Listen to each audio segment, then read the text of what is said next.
Good morning, explorers. Out here at Jordan Lake Spillway today.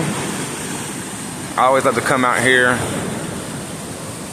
when I need to think.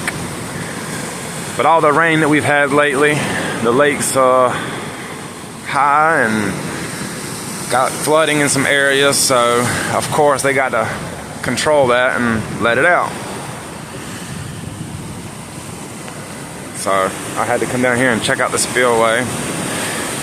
Bottom platform is even covered. And it's cold. You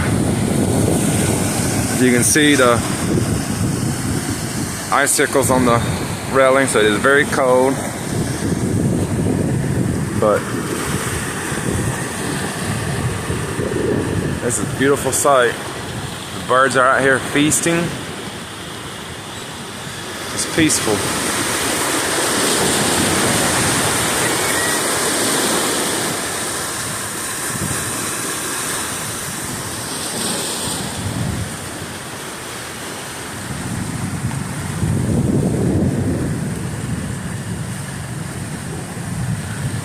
I'm gonna try to get some more videos out this week.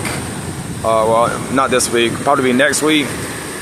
I've got a couple of explorers in mind. I'll try to see if I can get out and do them. Hope to have something new for y'all. Just stay in tune. I'll see you in the next one.